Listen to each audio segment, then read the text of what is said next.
Americans who have been to Europe, we all came back realizing that America's a scam, right? I spent time in Portugal. Coffee was €1. Dinner for two, drinks, dessert, everything. Cost a third of what you'd pay here. And I didn't feel sick after eating, because the food's actually real. And I already know some people are going to be in my comments saying, oh, it's exchange rates, or they get paid less there, so things cost less. It's not that. How is it that there I could take an Uber for €4 or the metro for a fraction of that cost? Then I come back home and an Uber from the airport costs $52 because of surge pricing. That's not just exchange rates. That's not a one-to-one. That is pure greed. And it's like that with everything. We are not getting what we're paying for here. We work more, pay more, and somehow get less. You pay just to exist here. If every American spent 1 week outside of this country, we'd never accept this again. Hello and what's up everyone, welcome back to Global Views with Josh. So let me get this straight, some MAGA voters are out here calling Europe poor, while Americans are literally calculating whether they can afford eggs, rent, and the doctor visit in the same month. Yeah, okay, makes perfect sense. Because nothing screams wealthy superpower like choosing between insulin and groceries, right? So let's talk about it. We would never have been able to stop working. We couldn't live on our Social Security. And that's really what we both wanted. Right. And here we do it easily. And we have a good standard of life here. Much better, actually. Their rent, for starters, is $750 a month. One of the things you wanted was a view. A view, Definitely. Yeah. And you got it. We got it. They were able to get rid of their car, and they say groceries cost half what they did in the U.S. Kismet. Yeah. Rental income from their California house helps the couple qualify for a visa. What about health care? What if either of you got really sick? Would you want to go back to the U.S.? No. I was in the hospital a couple of days here. Part of our residency is that we have to carry private insurance, which is less expensive than Medicare charges, and it pays 100%. And the quality of care? It was great. I think it has never been easier to retire overseas. Jennifer Stevens is executive editor of International Living, a publication which offers advice and seminars for those considering living or retiring abroad. You really can live well on a Social Security check in a lot of these places and live at a level of comfort that you would be hard-pressed to enjoy in the U.S. on the same budget. We literally are starving. We can't afford milk. We can't afford energy for stuff like your kids, chores, hobbies, etc. Fail miserably, feel awful. Guys, I'm scared. I'm scared because if I visit Europe, I'm pretty sure that I want to move there, and I won't see any reason to stay here in America. Here's where I'm at, okay? I'm 38, almost 39, all right? I don't have, like, close family or, like, connections that tie me down here. America right now is, America right now. And, when I'm in Europe, I feel calm and peaceful because I know that if I get sick, I won't go broke. And I know that you can't just walk into a store and buy a giant bazooka. So I'm pretty sure that if I were to today book my ticket to Rome and travel a bit, even though I don't have a lot of money, so I wouldn't be able to do like crazy stuff. It would just really just be me kind of in these places, staying places cheaply and kind of traveling around for a bit and making videos. I won't want to leave, and I won't be able to find a justification for leaving. And that scares me. I'm an American. I pay $1,600 for a flat that has no bedroom. That's 2/3 of my income. I'm an American. I work 50 hours a week. I don't have health insurance. I'm an American. I couldn't afford to have a child even if I wanted to. I'm $7,000 in debt. I'm an American. My health is declining because I can't afford Whole Foods because that's too expensive for my life. I am very overqualified for my job, but no one else is hiring. I'm an American. I make my boss hundreds of thousands, if not millions of dollars, while I can barely keep myself alive. I'm an American. I have never been out of the States. I have never been on a vacation. I'm an American. I make $20-some an hour. A livable wage here is like 30-some. Yet I don't qualify for government assistance whatsoever. On the days I don't work, I'm so tired I just sleep all day. I'm an American. My electric bill is so expensive I sit outside in the heat because I can't afford to turn the AC on in the damn house. I'm an American, and I fear I'm just an average American. I'm living the American dream.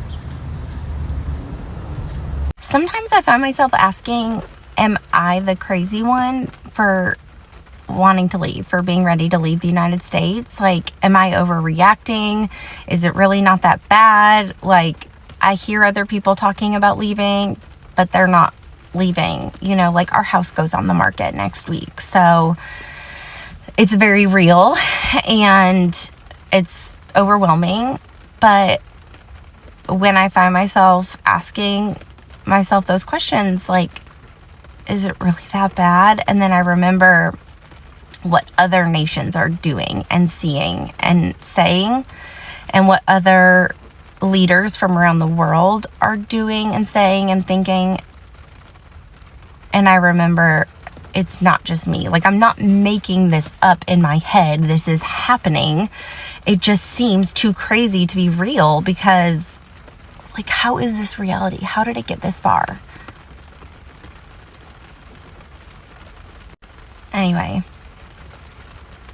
that helps remind me that, like, I'm not the crazy one, that it really is this bad. And I so look forward to our new life in the Netherlands. But yeah, there's some things I'll miss from here, mostly people. But that's where we are at here in the United States these days. So, whatever. You're not depressed, you just live in the US. I moved from the US to Europe and I plan on never going back.